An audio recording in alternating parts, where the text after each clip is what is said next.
यहाँ पे देखोगे तो एक डिफिनीशन दी गई है। ठीक है, जब द्रव्य गुण पढ़ते हो तुम लोग, ये वाली डिफिनीशन पढ़ते हो ना, तो यहाँ पे 6 डिफिनीशन दी गई है। वो क्या होते हैं, बड़ी इंपॉर्टेंट होती है, वेरी इंपॉर्टेंट। अब देखो यहाँ समझने बैठोगे तो बहुत सी चीजें हैं जो समझने में तो पहला ही चैप्टर कम से कम 1 हफ्ते पढ़ा जाए तब जाके क्लियर होगा। ठीक है, हमको क्या करना है, अभी क्वेश्चन निकालना है, तो हम लोग उसी दृष्टिकोण से पढ़ रहे हैं। ठीक है, मतलब समझाने को तो मैं 1 हफ्ते भी इस चैप्टर को पढ़ाऊं तो भी खत्म नहीं होगा। ठीक है, उतना मैं पढ़ा सकता हूँ। ठीक, लेकिन अभी हमारा क्या उद्देश्य है, अभी हमारा एक ही उद्देश्य है कि हमारा क्वेश्चन निकलना चाहिए। ठीक, तो यहाँ पे देखोगे तो जो सामान्य और विशेष है, 2 शब्द हैं यहाँ पे, सामान्य और विशेष। ठीक, अब इसे हम तुम्हें पहले एक बता दें, जनरल भाषा में बता दें कि क्या हो गया कि सामान्य और विशेष। कहीं भी मान लो किसी नेताजी की रैली होती है, तो जो सामान्य आम आदमी कहाँ रहता है, ढेर सारा रहता है और नीचे खड़ा रहता है। ठीक है, तो वो हो गया सामान्य। और विशिष्ट या विशेष व्यक्ति कहाँ पे रहता है, मंच पे रहता है, तो उनकी संख्या क्या होती है, कम होते हैं वो लोग। 1 होगा, 2 होगा, 10 लोग होंगे। और सामान्य आदमी कितने होते हैं, 1000 2000 लोग होंगे, 4000 होंगे, 10 लाख जैसी भीड़ है। तो पहले तो ये सामान्य और विशेष समझ लो। ठीक है, ठीक, तो यहाँ पे भी सामान्य में 3 सामान्य बताए गए हैं कि द्रव्य में समानता, गुण में समानता और कर्म में समानता। ठीक है, द्रव्य सामान्य, गुण सामान्य और कर्म सामान्य। ठीक, उसी तरह विशेष वाले भी 3 है कि द्रव्य विशेष, द्रव्य में विशेषता, गुण में विशेषता और कर्म में विशेषता। ठीक, अब हमको क्या करना है, इन 6 के बारे में एक एक लाइन लिखी गई है, मतलब उसको डिफाइन किया गया है छोटे छोटे शब्दों में, और वही पूछा जाता है। वही क्या है, वेरी इंपॉर्टेंट है। हमको समझ में आए ना आए, हमको क्वेश्चन निकालना है। ठीक, तो हमको देखो क्या लिखा गया, द्रव्य सामान्य के लिए लिखा गया, ये तो सभी को याद रहता है कि सर्वदा सर्वभावानां सामान्यम वृद्धि कारणम। सर्वदा सभी भावों से क्या होता है, ये वृद्धि करने वाला होता है। जैसे कि ढेर सारे लोग हैं ना, जैसे मांस से मांस की वृद्धि होगी, इसका एक उदाहरण बताया। तुम्हें ये डिफिनीशन याद रखनी है। अगर ये लिखा रहेगा कि सर्वदा सर्वभावनम, तो क्या लगाओगे, द्रव्य सामान्य लगाओगे। ठीक है, ये नहीं लगाओगे कि और कोई सामान्य नहीं लगाओगे, गुण सामान्य या इसमें तो वृद्धि दिखा रहा है ना, तो तुम्हारा मन करेगा कि उसमें तीनों ऑप्शन रहेंगे, द्रव्य सामान भी रहेगा, गुण सामान भी और कर्म सामान। तो ये जो द्रव्य सामान्य के लिए डिफिनीशन क्या दी गई है, सर्वदा सर्वभावा नाम, ऐसे याद कर लो। ये वाला किसके लिए है, द्रव्य सामान्य लगाना है हमें। ठीक, इसी का जस्ट अपोजिट कौन सा है, द्रव्य विशेष। ह्रास हेतु, ह्रास मतलब कमी हो जाएगी। ठीक है, तो वही जो डिफिनीशन बताई, जो वृद्धि वाला है वो कौन सा है, द्रव्य सामान्य वाला है। और द्रव्य विशेष में क्या हो जाएगा, कमी हो जाएगी, ह्रास। ठीक है, कि जैसे नहीं, इसमें बताया गया है कि जुनरी और बाजरा क्या करते हैं, मांस को कम करने वाले होते हैं। ठीक है, तो ये उसका उदाहरण हो गया। तुमको देखो डिफिनीशन में क्या रखना है, एक हो गया द्रव्य सामान्य और दूसरा हो गया द्रव्य विशेष। तो इसके लिए तुम्हें डिफिनीशन याद रखना है, सर्वदा सर्वभावानाम वाला डिफिनीशन जब आएगा ये वाला, तो द्रव्य सामान्य लगाना है। और इसके लिए क्या आ जाएगा, ह्रास आएगा, तो इसको ये लगाना है। ठीक, अब दूसरे पे आते हैं हम लोग, गुण सामान्य, कि सेम गुण वाले होंगे। जैसे जो गुण दूध में है वही गुण घृत में है, तो दोनों के गुण जब बनेंगे तो ये क्या करेंगे, गुण गुण मिलकर जो वृद्धि करेंगे वो क्या कहलाएगा, गुण सामान्य कहलाएगा। ठीक है, समझे कि नहीं, हिंदी में ऐसे समझिए कि गुण और गुण, दो लोगों के आपस में गुण मिल गए, तो वो जो गुणों की वृद्धि होगी वो क्या कहलाएगी, गुण सामान्य कहलाएगी। लेकिन इतना कुछ तुमको लिखना तो है नहीं, तुमको ये पूछा जाता है सामान्य एकत्व क्रम। सामान्य शब्द तो लगा है, लेकिन तुमको द्रव्य सामान्य आंसर नहीं लगाना होगा, एकत्व क्रम से तुम्हें पकड़ लेना है कि क्या लगाओगे, गुण सामान्य लगाओगे। ठीक है, तो दूसरा क्या होगा, गुण सामान्य के लिए एकत्व क्रम याद करोगे तुम। ठीक, और इसी का जस्ट दूसरा वाला क्या है, गुण विशेष। तो गुण विशेष के लिए क्या लिखा गया, विशेषस्तु पृथककृत। तो पृथककृत याद करोगे किसके लिए, गुण विशेष के लिए। ठीक है, अब तीसरा आ जाओ, कर्म सामान्य और कर्म विशेष। ठीक, तो कर्म सामान्य के लिए तुम क्या याद करना है, तुल्यार्थो ही सामान्यम। ये सामान्य देखो तीनों में मिल जा रहा है ना, देखो इसमें भी मिल रहा है, सर्वदा सर्वभावान्यम सामान्यम वृद्धि कारणम, सामान्य एकत्व कर्म। ठीक है, और तुल्यार्थ ही सामान्यम। तो कैसे लगाओगे कि कौन सा द्रव्य सामान्य है, कौन गुण सामान्य है, कौन कर्म सामान्य है। तो द्रव्य सामान्य में क्या करना है, सर्वदा सर्वभावानाम वाला हो गया, गुण वाले में क्या हो गया, एकत्व कर्म वाला हो गया, और कर्म वाले में क्या हो गया, तुल्यार्थ वाला हो गया। ठीक, उसी तरह द्रव्य विशेष में कैसे याद करोगे अरे द्रव्य, हाँ ठीक है, द्रव्य विशेष में क्या याद करोगे कि ये वाला हो गया ह्रास वाला। ठीक है, उसी तरह द्रव्य, अरे गुण विशेष वाले में क्या याद करोगे, गुण विशेष में क्या था, देखो यहाँ पे था ना, गुण विशेष में पृथक्कृत वाला हो गया। ठीक, और तीसरा हमें याद करना है कर्म सामान्य और कर्म विशेष। ठीक, तो कर्म सामान्य वाले में तुल्यार्थ है, और कर्म विशेष वाले में क्या लिखा गया, देखो कर्म विशेष में विशेषतु विपर्य। ठीक है,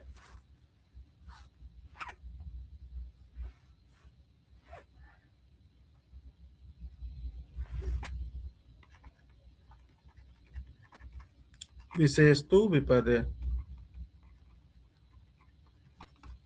ये थोड़ा सा कंफ्यूजन वाला रहता है, लेकिन यहां से क्वेश्चन पूछा जाता है। ठीक है, कि द्रव्य सामान्य और द्रव्य विशेष। तो द्रव्य सामान्य में क्या याद रखोगे, सर्वदा सर्वभावनाम, विशेष वाले में रास आ जाएगा, गुण सामान्य में एकत्व क्रम, और गुण विशेष में क्या हो जाएगा, पृथक्कृत। उसी तरह कर्म सामान्य में तुल्यार्थ वाला हो जाएगा, और कर्म विशेष में विशेष, ये विशेष तो विपर्य हो गया। ठीक, तो इसके लिए याद कर लो, बीबीओ के कर्म विशेष होते हैं, बीबी के कर्म विशेष होते हैं, बीबी के कर्म विशेष होते हैं, मतलब विशेष तो विपर्य और कर्म विशेष, इसका ये वाला हो गया। ठीक है, तो ये 6 तुम्हें याद होने चाहिए। 6 देखो, अब फिर से हम लोग समझ ले कि द्रव्य सामान्य क्या हो गया, सर्वदा सर्वभावनाम। ठीक, गुण सामान्य कौन सा हो गया, ये वाला हो गया, एकत्व कर्म वाला हो गया। कर्म सामान्य वाला कौन सा हो गया, तुल्यार्थ वाला हो गया। फिर उसी तरह विशेष वाले में आ जाओ, ह्रास हो जाएगा ये वाला, द्रव्य विशेष में ह्रास। फिर गुण विशेष में क्या हो जाएगा, पृथक्कृत वाला, और कर्म विशेष में विशेष तो विपर्य। अब देखो, अगर तुमको इसमें और इसमें कंफ्यूजन हो रहा है, क्योंकि इसमें देखो विशेषतु पृथक्कृतम, विशेषतु विपर्य, तो इसमें बीबी याद कर लो, बीबी के कर्म विशेष। इन दोनों में डिफरेंशिएट करने के लिए ये कोड बनाया गया है, बी से विशेष, बी से विपर्य और कर्म विशेष, बीबी के कर्म विशेष। तो ये अगर विशेष विशेष में तुम्हें कंफ्यूजन हो रहा है, एक विशेष तो निकल गया अपने आप, इसमें ह्रास याद करोगे जो द्रव्य विशेष वाला है। ठीक है, द्रव्य विशेष में ये ह्रास याद कर लोगे। अब इन दोनों विशेष में तुम्हें कंफ्यूजन हो रहा है, तो बी याद कर लो, बी और बी कर्म विशेष, तो ये निकल जाएगा, जो पृथक्कृत वाला बचेगा वो गुण विशेष लगा दोगे। ठीक, तो इस तरह से ये 6 निकाल लोगे। नेक्स्ट आ जाओ, आगे देखोगे त्रिदंड दिया गया है। ठीक है, कि त्रिदंड क्या होता है, तो लिखा गया सत्व, आत्मा और शरीर को त्रिदंड बोला जाता है, और इसी पे पूरा लोक उपस्थित रहता है। ठीक, तो क्वेश्चन तो एक यही हो गया कि त्रिदंड क्या होता है, इसको याद रखना। तो त्रिदंड का मतलब होता है सत्व, आत्मा और शरीर। ठीक, आगे आ जाओ, एक क्वेश्चन पूछा जाता है आयुर्वेद का अधिकरण किसको होता है। ठीक है, तो त्रिदंडात्मक पुरुष या चिकित्सा का अधिकरण। ठीक है, इसको बोला गया है। आगे देखो, नेक्स्ट देखो, कारण द्रव्य कितने बताए गए हैं, कारण द्रव्य 9 बताए गए हैं। खा आदि, मतलब ख आदि मतलब ख से होता है आकाश, आदि मतलब उसके आगे वाले जो 4 हैं, मतलब 5 ये हो गए, आत्मा हो गया, मन हो गया, काल हो गया, दिशा हो गया। ठीक है, इन सभी को क्या बोला गया है, इन सभी को बोला गया है कारण द्रव्य। कारण द्रव्य का मतलब क्या होता है कि जो दूसरे का कारण हो, ये क्या करते हैं, और लोगों को उत्पन्न करते हैं। ठीक है, इसलिए इनको कारण द्रव्य बोला गया है। ठीक, आगे देखो क्या लिखा गया है, आगे लिखा गया है कि स इंद्रिय चेतनम द्रव्यम, निरेंद्रिय अचेतनम द्रव्यम। ठीक है, कि बताया गया कि ये तो कारण द्रव्य हो गए। फिर उसके आगे इन्होंने बताया कि जो चेतन द्रव्य होते हैं, जो कार्य द्रव्य हैं, ठीक है, वो दो तरह के हो गए, कौन कौन से, चेतन और अचेतन। तो जो इंद्रियों से युक्त है वो चेतन कहलाएगा, और जो निरेंद्रिय है वो अचेतन कहलाएगा। अभी देखो नोट से पढ़ा रहा हूँ, फिर बुक से पढ़ा दूंगा तो और क्लियर हो जाएगा। अभी तुम लोग स्टार्ट में, मतलब ये सब जरूरी है तुम्हें याद होना, तो याद करने के पर्पज से बता रहा हूँ। जो नोट्स भेजा हूँ तो उसको जल्दी जल्दी एक बार देख लो, उसके बाद बुक से पढ़ेंगे, ठीक है। अब आ जाओ नेक्स्ट, देखो दिया गया गुड़। तो चरक ने गुड़ कितने बताए हैं, 41 बताए हैं, ठीक है। चरक ने जो गुण बताए हैं वो 41 बताए हैं, और यहीं पे नीचे देखो लिखा होगा योगेंद्र नाथ सेन ने 42 बताया है, ठीक है। देखो यहाँ पे कि न्याय दर्शन में 24 गुण बताए गए, वैशेषिक दर्शन में 17 गुण बताए गए, और योगेंद्र नाथ सेन ने 42 बताया है। इसी चरक में एक जोड़ दिया है मन, तो ये 42 हो जाता है, ठीक है। ये सब पूछे जाते हैं किसके अकॉर्डिंग कितने हैं। तो चरक ने 41 बताया, नया दर्शन में 24, वैशेषिक दर्शन में 17 और योगेंद्र नाथ सेन में 42। 42 कैसे है, 41 में +1 हो गया तो 42 हो गया। बाकी हम लोग पदार्थ में पढ़ेंगे गुड़ के बारे में विशेष। आगे आ जाओ, और जो पूछा जाता है चरक वाले चैप्टर में, ये श्लोक मिलेंगे यहाँ पे। चरक सूत्र पहले के 49वां श्लोक है, स अर्थ, ठीक है। स अर्थ ये 5 हो गए। गुरुवादी, गुरुवादी गुण 20 होते हैं। बुद्धि प्रयंत अंतः ये 6 होते हैं, और परादि गुण 10 होते हैं। टोटल करोगे तो ये 41 हो जाते हैं, ठीक है। 10 6 16 और 20 36 5 41, तो ये 41 हो जाते हैं इस तरह से। ये जो श्लोक है अभी मिलेगा तुम्हें, 49 नंबर श्लोक है, वहां मिलेगा, ठीक है। अब एक एक चीज का मतलब देखोगे, ठीक है। तो देखो लिखा गया है कि ये जो 5 हैं स अर्थ, ठीक है। अर्थ मतलब जो महाभूत के जो अर्थ होते हैं ना, शब्द स्पर्श रूप रस और गंध, ये यही 5 होते हैं, शब्द स्पर्श रूप रस गंध, इनको बोला। इनको वैशेषिक गुण या इंद्रिय गुण, या ये 5 संख्या में होते हैं। गुणवादी गुण, इन्हीं को शारीरिक गुण या चिकित्सीय गुण भी बोला गया, ये 20 होते हैं, ठीक है। अभी बुक पढ़ोगे 20 के नाम दिए गए रहते हैं, वो चरक अरे अष्टांग हृदय का याद करते हैं तो वही 10 का दुगना 20 हो जाता है। अभी संख्या याद करो, ठीक है। आगे देखो आत्मगुण, ठीक है। आत्मगुण जो होते हैं वो 6 होते हैं, इसी को आध्यात्मिक गुण भी बोला गया है, ठीक है। 6 होते हैं, ठीक। कौन कौन से होते हैं, तो बुद्धि, नहीं नहीं ऐसे था, सुख दुख इच्छा द्वेष प्रयत्न बुद्धि, ठीक है। सुख दुख, अभी सब बुक में लिखा हुआ है, सुख दुख इच्छा द्वेष प्रयत्न और बुद्धि, तो ये 6 हो जाते हैं। परादि गुण है, इनको सामान्य गुण या चिकित्सा सिद्धि के उपाय, ये भी क्वेश्चन पूछा गया है कि चिकित्सा सिद्धि के उपाय, ये परादि गुण का दूसरा नाम है, कभी कभी रख देता है चिकित्सा सिद्धि के उपाय कितने होते हैं, तो 10 होते हैं, ठीक है। तो 10 ये गुण होते हैं। बुक पढ़ोगे तो उसके विमर्श में ये सब दिया गया है कि कौन कौन किसका नाम है। अभी हम लोग साइड में केवल पढ़ रहे हैं कि 41 कैसे आया, और इसके दूसरे नाम जरूर याद कर लेना, कभी कभी पूछ लेगा शारीरिक गुण कितने होते हैं, आध्यात्मिक गुण कितने होते हैं, इंद्रिय गुण कितने हैं, वैशेषिक गुण कितने हैं, ठीक है। चिकित्सा सिद्धि के उपाय कितने हैं, ये सब छोटे छोटे क्वेश्चन आपसे पूछे गए हैं, तो इसको याद रखना। नेक्स्ट आ जाओ, सामान्य गुण पूछेगा तो गुरुवादि 20 और परादि को जोड़कर आप 30 जो बताओगे वो सामान्य गुण कहलाता है। नेक्स्ट आ जाओ, इसी चैप्टर में पहले में ही छोटी छोटी डिफिनीशन दी गई है, जैसे कर्म के लिए दिया गया है कि प्रयत्न आदि कर्म, कोई भी हम लोग जो प्रयत्न करते हैं उसे कर्म को क्या बोलते हैं, ठीक है, उसे कर्म बोलते हैं। प्रयत्न इत्यादि को हम लोग कर्म बोलते हैं, ठीक है, या चेष्टा हो गया। आगे देखो, ये कणाद वाला कई बार पूछा जा चुका है कि कणाद ने कर्म कितने प्रकार का बताया। कणाद और वैशेषिक दर्शन में कर्म 5 प्रकार के बताए गए, ठीक है। ये 5 कैसे होते हैं ना, ऊपर फेंकना, नीचे आना, और ये आगे पीछे, और ये प्रसारण आकुंचन, इस तरह से करके उत्क्षेपण और क्षेपण, प्रसारण आकुंचन, और एक और होता है, ये 5 मिलाकर होते हैं। ये कई बार संख्या पूछी जा चुकी है कि कणाद के अनुसार, या इन्हीं को पूछ लेता है लौकिक कर्म कितने होते हैं, तो 5 लगाओगे तुम, ठीक है। लिखा गया चरक 3 एवं 5, मतलब इन्होंने 3 और 5 दोनों बोला है, ठीक है।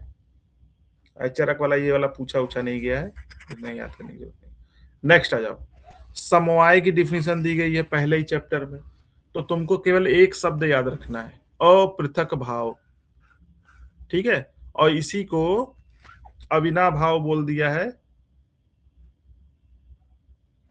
ये वाला जो श्लोक है, ठीक है, अयुत सिद्धानाम आधार है, तो ये वैशेषिक दर्शन का है, ठीक है। तो इसमें दो शब्द केवल याद रखना है और तुम पकड़ लोगे कि ये समवाय की डिफिनीशन है। अपृथक भाव, अपृथक मतलब परमानेंट बॉन्डिंग, ऐसा गुण या ऐसी चीज जो कि अलग ना हो, ठीक है। जैसे भूम्य आदि में उसके जो गुण रहते हैं वो अपृथक भाव है, नहीं टूटने वाला बॉन्ड। सनित्यो, ये नित्य है, ठीक है, ये नित्य है। समवाय लक्षण क्या हो गया, अपृथक भाव, और ये नित्य, दो लक्षण तुम याद रखोगे कि समवाय में ये चीजें जरूर मिलती हैं। अपृथक भाव मतलब कभी अलग नहीं होता है, और नित्यता है। आगे देखो क्या लिखा गया है, ये इन्होंने उदाहरण बताया, कारिकावली है विश्वनाथ पंचानन भट्ट की, कि घट आदि में जो उनका जो गुण है वो अलग नहीं होता। इसको याद करने की जरूरत नहीं है, यहाँ नहीं पूछे, पीजी वीजी में पूछेगा। वैशेषिक दर्शन में देखो उसकी डिफिनेशन के लिए याद करना अयुत सिद्धा नाम, वही सेम मतलब है अपृथक भाव का ही, ठीक है। नेक्स्ट आ जाओ द्रव्य वाला। द्रव्य वाला तो कई बार पूछा गया, सिंपल सा श्लोक है, यत्र आश्रित कर्म गुण, जिसके आश्रित कर्म और गुण हो उसे हम लोग क्या बोलेंगे, और क्या हो, ये समवायी हो, उसे हम लोग क्या बोलेंगे, द्रव्य बोलेंगे। ये चरक की डिफिनेशन हो गई। आगे देखो सुश्रुत का भी दिया गया है, क्रिया गुणवत कर्म, तो केवल क्रिया गुणवत को याद कर लोगे कि ये द्रव्य की डिफिनेशन में आती है, बस काम हो जाएगा। भाव प्रकाश उकाश का याद करने की जरूरत नहीं है, छोड़ो। भेद, ठीक है, दो तरह का होता है, चेतन और अचेतन, ठीक है। और तीन कैसे होता है, जो अभी तुमने डिफरेंस, कुछ क्या होता है दोष प्रशमक होते हैं, कुछ धातु प्रदूषक होते हैं, और कुछ स्वास्थ्य में हितकारी के लिए होते हैं, ठीक। नेक्स्ट आ जाओ, गुण की डिफिनेशन दी गई है कि समवायी तू निश्चेष्ट कारण गुण, ठीक है, समवायी हो और खुद निश्चेष्ट हो, ठीक है। गुण में कोई चेष्टा नहीं होता है, ठीक है, वही बता रहा है, समवायी हो और निश्चेष्ट हो, ये किसका गुण है, गुण का गुण होता है। गुण खुद क्या होता है, अगुण होता है, ठीक है। देखो लिखा भी गया है, वैशेषिक दर्शन की डिफिनेशन में लिखा गया है कि द्रव्य के आश्रय हो, अगुणवान, और खुद क्या हो, उसमें कोई गुण ना हो, और अकारण हो, संयोग विभाग में अकारण हो, ये क्या कहलाएगा, ये गुण कहलाएगा, ठीक है। अब देखो जब तुम लोग लास्ट में पढ़ते थे इतियुक्त कारणम, तो ये सद पदार्थ के लिए बोला जाता है, वही जो तुम्हारा सत पदार्थ था, पीछे जो पढ़े थे सभी गुदकस वाला। नेक्स्ट आ जाओ, ये जो श्लोक है, धातु साम्य क्रिय च उक्त तंत्र से प्रयोजनम, धातुओं को साम्य ले आने वाली क्रिया को ही जहां पे उसका वो है वही तंत्र कहलाता है। ये तंत्र के प्रयोजन का श्लोक जो है वो कहाँ पे दिया गया है, चरक सूत्र फर्स्ट में दिया गया, इसको याद रखना। आयुर्वेद का प्रयोजन कहाँ पे दिया गया है, चरक सूत्र 30 में दिया गया। देखो दोनों में अंतर है, ये तंत्र का प्रयोजन वाला श्लोक है धातु साम्य वाला, और स्वस्थ से स्वास्थ्य रक्षण वाला ये क्या है, आयुर्वेद का प्रयोजन है, ठीक है।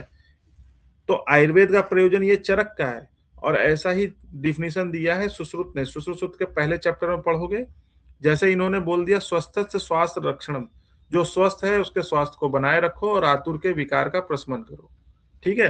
सुश्रुत ने क्या बोला, पहले ही बोल दिया व्याधि उपसृष्टाना, श्लोक को उलट दिया है। तो इन्होंने बोला पहले व्याधि जो है उसको शांत करो और उसके बाद स्वस्थ को स्वस्थ रखो। तो यही ये श्लोक है, व्याधि परिमोक्ष वाला किसका है, सुश्रुत का है, सेम चीज है, यही आयुर्वेद का प्रयोजन ये सुश्रुत वाला है, ठीक। आगे देखो, किसी भी रोग के तीन ही कारण होते हैं, ठीक है, और दो उनके आश्रय होते हैं या अधिष्ठान होते हैं। तीन कारण कौन कौन से, और साथ में इंद्रिय संयोग, इंद्रियों का, और साथ में इंद्रिय संयोग, ठीक है। दूसरा क्या होता है, प्रज्ञा अपराध, और तीसरा क्या होता है, परिणाम। अब इसी के नाम अलग अलग जगह पे अलग अलग रहेंगे, ठीक है। जैसे यहाँ पे लिखा गया है काल बुद्धि इंद्रिय अर्थाना योगो मिथ्या, ये तीनों को एक ही में बोल दिया, काल बुद्धि और इंद्री तीनों का सही तरीके से योग का मिथ्या न चेती, मतलब कभी वही जो तीन होते हैं, ठीक है, कि कभी ज्यादा कभी कम, ठीक है, इस तरह से ये तीनों का सही तरीके से न रहना ही क्या कहलाता है, रोग का कारण होता है, ठीक। और इसके दो आश्रय होते हैं, ये ध्यान रखना है, किसी भी व्याधि के दो ही अधिष्ठान होते हैं, या तो शरीर में होता है या तो मन होता है। बीमारी हम लोग के यहाँ क्या होता है, या तो शरीर में पकड़ेगा या तो कुछ लोगों को क्या होता है मानसिक बीमारी होती है। तो वही बता रहा है, व्याधि का अधिष्ठान दो ही होता है, वेदना का अधिष्ठान तीन है, शरीर मन और इंद्री, ठीक है। इसी चैप्टर में, पहले ही चैप्टर में आत्मा की डिफिनीशन दी गई है, निर्विकार होता है, परसत्वात्मा सत्वभूत गुणेन्द्रिय चैतन्य का कारणम नित्य है दृष्टा प्रस्तुति ही क्रिया क्रियाओं को देखने वाला होता है। ठीक है, ये जो आत्मा होता है वो निर्विकार है, चैतन्य का कारण है और क्रियाओं को देखता है। ठीक है, अभी जो लोग कभी नहीं पढ़े हैं तो नहीं पढ़े तो सभी हैं, कभी तो ऐसा कोई नहीं है कि जो नहीं पढ़ा है। ठीक है, अभी मैं 60 में बता रहा हूं कि मिनिमम इतना तो तुम्हें याद ही करना है। ठीक है, ये जो नोट्स में मैं गोला गोला बना रहा हूं ना, तो ये सब इंपॉर्टेंट पूछे हुए क्वेश्चन है। ठीक, इतना तो तुम्हें याद ही करना है। अब इसके बाद जब मैं बुक पढ़ाऊंगा तो और चीजें पढ़ाऊंगा। इतना तुम्हें ये बताया जा रहा है कि इतना ध्यान रखना है। नेक्स्ट आ जाओ। दोष अगर तुमसे पूछे तो दो होते हैं, शारीरिक और मानसिक दोष। फिर शारीरिक दोष कितने होते हैं? 3 होते हैं, वात पित्त और कफ के कारण जो होता है। ठीक है, आगे देखो मानसिक दोष क्या होते हैं? 2 होते हैं, रज और तम के कारण होते हैं। ठीक है, फिर देखो दोषों की चिकित्सा बताई गई है। ठीक, तो इसमें जो है ये मानसिक वाला बहुत इंपॉर्टेंट है, वेरी इंपॉर्टेंट। चरक ने बोला कि ज्ञान विज्ञान धैर्य स्मृति और समाधि के द्वारा हम लोग मानसिक रोगों को सही करेंगे। ये चरक सूत्र फर्स्ट में बताया, कई बार पूछा गया है, यहां से रख के उठा देता है। ज्ञान विज्ञान धैर्य स्मृति और समाधि के द्वारा किसकी चिकित्सा करते हैं हम लोग? तो मानसिक रोगों की चिकित्सा करते हैं। ये चरक सूत्र के पहले में दिया गया है। चरक सूत्र के 11वें चैप्टर में आओगे तो फिर मानसिक रोगों की एक डिफिनेशन मतलब चिकित्सा के लिए बोला गया। त्रिवर्ग से अन्वेक्षणम करके है, मानसम प्रतिभेषजम त्रिवर्ग से अन्वेक्षणम, ऐसा वाला श्लोक आएगा। ये भी मानसिक रोगों की चिकित्सा का ही श्लोक है। उसके बाद ये दोनों तो पूछता ही था, साथ में अष्टांग हृदय का भी पूछता है।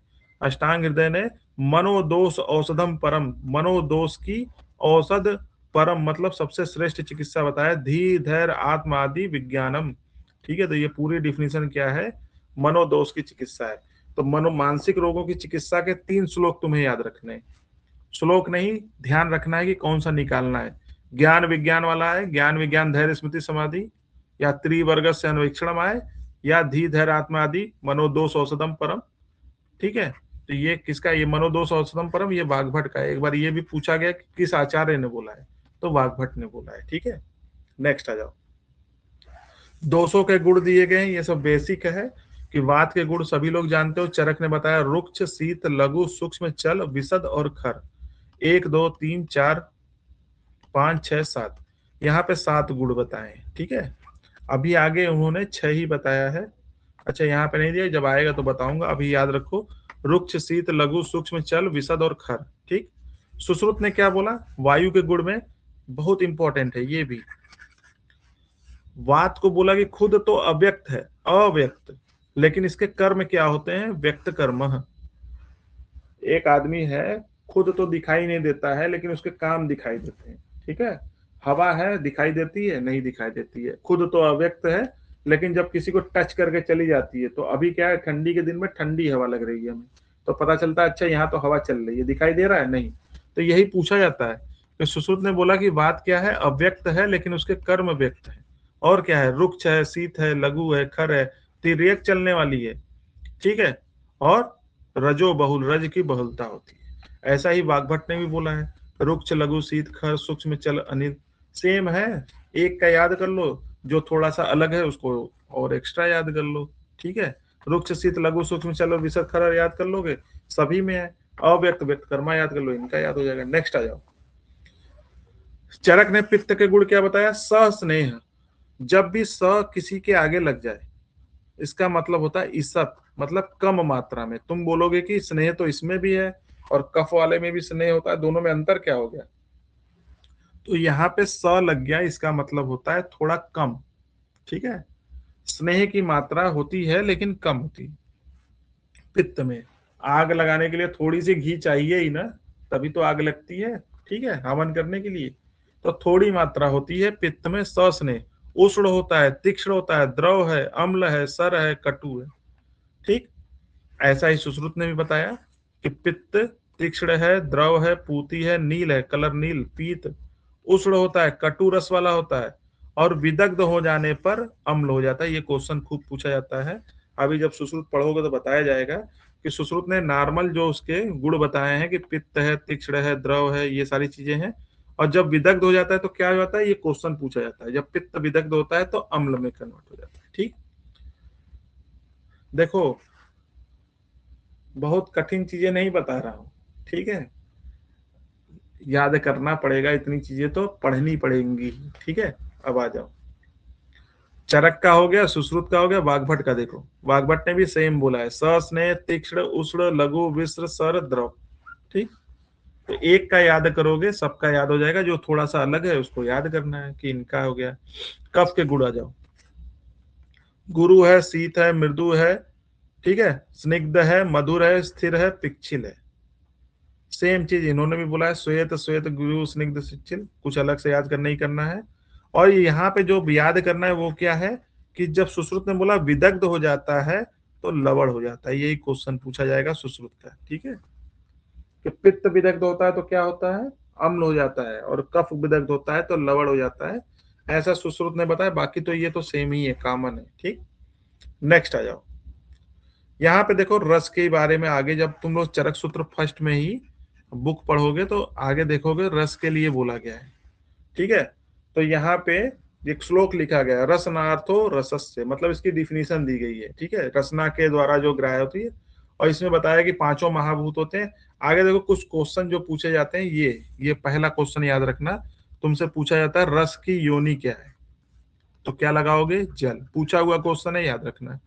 रस का आधार द्रव्य या उत्पत्ति किससे महाभूत से होती है, जल और पृथ्वी महाभूत से, इसको याद रखना, दूसरा इंपॉर्टेंट क्वेश्चन। रस का विशेष ज्ञान कैसे होता है, तो आकाश वायु और अग्नि से होता है, इसको ध्यान रखना। तो ये तीनों इंपॉर्टेंट है, इसको जरूर याद रखना आप लोग, कि रस की योनि जल, रस का आधार द्रव्य और उत्पत्ति जल और पृथ्वी, रस का विशेष ज्ञान आकाश वायु और अग्नि, ठीक है।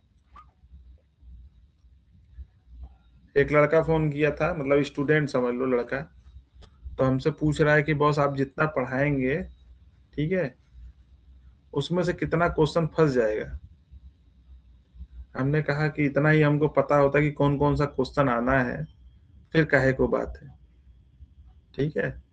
हम लोग कोई भी, हम क्या, जो कोई भी कोचिंग वाला पढ़ाता है उसको पता है क्या कि कौन सा क्वेश्चन आएगा। हाँ ये है कि हम लोग को ये मालूम है कि इम्पोर्टेंट कौन सा है, ठीक है, और तुम पढ़े कितना हो, ठीक। क्योंकि जब हर साल एग्जाम होता है तो कोई बच्चा कहता है कि पेपर बहुत सही था, कोई कहता है बहुत कठिन था, कोई कहता है पढ़ा हुआ आया था, कोई कहता है पढ़ा हुआ नहीं आया था, ठीक है। तो वो तो सबकी निगाह अलग अलग होती है ना। अभी एक साल हमको ये देखने को मिला कि एक लड़का बोला कि पारीख से बहुत क्वेश्चन आया था, एक बोला कि पारीख से नहीं आया। जो बोला पारीख से बहुत आया था वो सेलेक्ट हो गया, जिसने बोला पारीख से नहीं आया था वो सेलेक्ट नहीं हुआ, ठीक है। तो दिखाई देना चाहिए ना, उस तरीके से पढ़ोगे तो हर चीजें दिखाई देंगी। तो उसी तरह किताब है, यहां से नहीं पूछेगा तो पूछेगा कहाँ से, ठीक है। लेकिन जब पढ़े रहोगे तो दिखाई देगा, और नहीं पढ़े रहोगे तो तुमको लगेगा कि कुछ तो पढ़ाया हुआ आया ही नहीं, ठीक है। तो जो पढ़ना पड़ेगा, मोटा मोटा मतलब ये समझो कि जो चीजें पढ़ाई जाएंगी, हम पढ़ाएं चाहे कोई भी पढ़ाए, कहीं कोचिंग में पढ़ो, ठीक है, जब तक बैठ के पढ़ोगे नहीं, क्योंकि जो मैं बता रहा हूँ वही सब बताएंगे, ठीक है। थोड़ा सा डिफरेंट तरीका अलग अलग होगा, ठीक है। देखो सीधी सी बात है, सबका पढ़ाने का तरीका अलग अलग होगा, ठीक, लेकिन पढ़ाएंगे सभी एक ही, थोड़ा बहुत इधर उधर हो सकता है, ठीक। लेकिन दूसरी चीज ये समझो, पढ़ना तुम्हें ही है। जब तक तुम दिमाग में बैठ के ये नहीं होगे कि मुझे याद करना है, ठीक है, पढ़ना है, मुझे क्वेश्चन लगाना है, तब तक कुछ नहीं होना है, ठीक। अब कुछ लोग अभी कोचिंग ही ट्राई करते रहेंगे, तो अब मन को शांत करके 2 4 10 दिन में अपना जहाँ पढ़ना है वहां पढ़ना शुरू करो। तो इसको याद रखो, ठीक है। नेक्स्ट आ जाओ, सभी लोग जानते हो रस कितने बताए, चरक ने 6 बताया है, और इसके नाम तो जानते हो, मधुर अम्ल लवण कटु तिक्त कसाय, इसको बताने की जरूरत नहीं है। अष्टांग हृदय ने भी क्या बोला, मधुर अम्ल। अब देखो लवण की जगह पे इन्होंने पटु बोल दिया, ठीक है। और दूसरा क्या चेंज किया, कटु, यहाँ पे कटु था, अब ये इन्होंने यहाँ पे तिक्त उष्ण कसाय हो गया। तो ये पूरा पैटर्न भी याद रखना, ठीक है, ठीक। कि मधुर अम्ल लवण की जगह पटु तिक्त उष्ण कसाय, उष्ण है यहाँ पे देखो, ठीक है। आगे देखो, अष्टांग हृदय ने कटु को उष्ण और लवण को पटु कहा है, ठीक है। तो ये भी याद रखना, ये पूछे हुए क्वेश्चन है, इसको याद रखोगे तो निकाल लोगे। अष्टांग हृदय पूछे जाए, कोई भी पूछे। नेक्स्ट आ जाओ, ये भी बड़ा इंपॉर्टेंट है, क्या लिखा गया, उत्पन्न रस और रसों में महाभूत के भाव, अरे कौन से महाभूत इन्वॉल्व है, कि मधुर में कौन सा रस है, अम्ल में कौन सा है महाभूत, और कटु तिक्त कैसा है। तो हम लोग एक कोड याद रखते हैं। तो सबसे पहले तो यही जान लो कि जहां पे हम लिखेंगे आकाश का मतलब एक, ये नंबरिंग है, ठीक है। आकाश के बाद क्या होता है, सबसे स्पर्श, वायु, ठीक है। उसके बाद क्या है, अग्नि, फिर क्या है जल, फिर क्या है पृथ्वी। इनको नंबरिंग दे दो, 1 2 3 4 और एक 5, ठीक है। जहां हम 1 लिखेंगे उसका मतलब आकाश, 2 लिखेंगे वायु, 3 लिखेंगे अग्नि, 4 लिखेंगे जल, 5 लिखेंगे पृथ्वी। एक कोड याद कर लो, 54 53 43 23 21 25। 54 53 43 23 21 25, ठीक है। क्या हुआ, ले लो तो कहा जा रही है, ठीक है। तो यहाँ पे देखो 5 का मतलब क्या है, पृथ्वी, देखो, और 4 का मतलब जल। तो तुम्हें याद रखना है 54 53 43 23 21 25, ठीक है। तो और ये मधुर अम्ल लवण कटु तिक्त कषाय ऐसे याद ही कर लो, ठीक है। अब देखो आगे जब भी हम लोग मधुर की बात करेंगे तो उसके लिए एम लिखेंगे, अम्ल के लिए ए लिखेंगे, लवण के लिए एल लिखेंगे, ठीक है। और कटु के लिए के लिखेंगे, तिक्त के लिए टी लिखेंगे। अब देखो यहाँ भी क है, यहाँ भी क है, तो दोनों में कंफ्यूजन ना हो इसके लिए दूसरे नंबर को ले लिया, यस, ठीक है। तो इसको याद कर लो, माल केटीएस, माल केटीएस याद कर लो, और 54 53 43 23 21 25 याद कर लो। तो ये निकल जाता है, देखो, है ना। पृथ्वी का 5, जल के लिए 4, पृथ्वी के लिए 5, अग्नि का 3, जल के लिए 4, अग्नि का 3, वायु वायु वायु है, देखो 2 2 2, अग्नि का 3, आकाश का 1, पृथ्वी का 1। तो तुम्हें केवल याद रखना है 54 53 43 23 21 और 25। याद हो जाएगा कि कौन से इसमें कौन सा महाभूत है, ठीक है।